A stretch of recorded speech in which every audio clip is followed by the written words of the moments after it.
Energy has been the worst performing group on the TSX this year. As of yesterday, it was down about 5% in 2023, the sector as a whole. Let's take a look, though, at Tenaz Energy. It's a smallish company, market cap less than $100 million, but it's been bucking the trend. That stock up about 50% in the past year, up about 50% in 2023. And it's headed by a company we know, by a name we know, Anthony Marino, former boss of Vermilion, for example. It's great to see you, Anthony. You're back on the scene. You're international, as you were at Vermilion. So just tell us what Tenaz is all about. You have production in Alberta, but you're growing in Holland. So, but your game plan here is to look for international assets generally.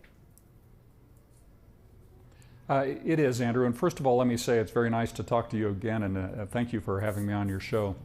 Yeah, Tenaz was formed in 21. We recapitalized a small TSX venture company, Altura Energy, in Q4 21.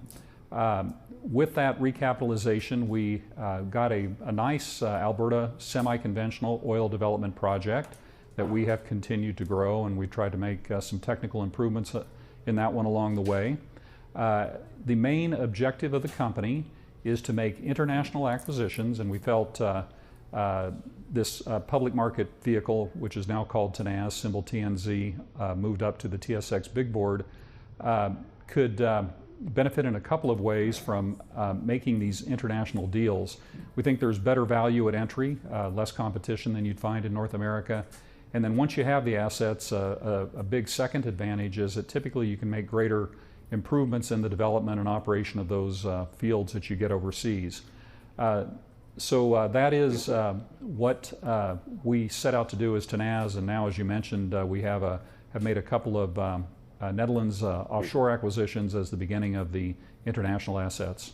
One thing jumping out is that you're buying this company, XTO Netherlands. It's not a huge operation. I know 500 barrels of oil equivalent a day, but you're paying just €1, but you are taking on decommissioning obligations. We are, and it's similar to a deal we did right at the end of 22 with a private U.S. company. In the case of XTO, this is the Netherlands sub of ExxonMobil. And we get the production, in this case around 500 BOED and high-priced European TTF gas. It goes with an earlier one on the order of 750 BOED that I mentioned. And we take on a PV of abandonment of around 30 million Canadian. We did receive 46 million Canadian in net working capital cash, basically, along with this production and cash flow. And now we combine it with the asset that we previously got. Some people might look and say, well, is Exxon just shedding a problem here, the decommissioning? Is there a sense in which you're taking on risks that Exxon didn't want to incur? Well, I mean, I think there's two elements to it. We pick up the 500 BOED. We pick up another 10% of the offshore gathering system, NGT, that we already had 11% of. Making us the second largest owner, and we do take that abandonment along with getting the cash. The value of the upstream and midstream, based on an independent report by McDaniel, was 7 million Canadian after you take out all of the abandonment costs, so already reflecting the abandonment, and then on top of it we get the cash. So, I mean, we think of it around a $53 million positive value, about $2 a share. As far as Exxon's motivations, they do their own internal assessment, but I think what's most critical there is that for Exxon, such a large company, very successful company, to just have 500 day barrels upstream in the Netherlands doesn't make a great deal of sense, and probably they felt they could get maybe a lot more value out of it if they just rode it out for 15 years.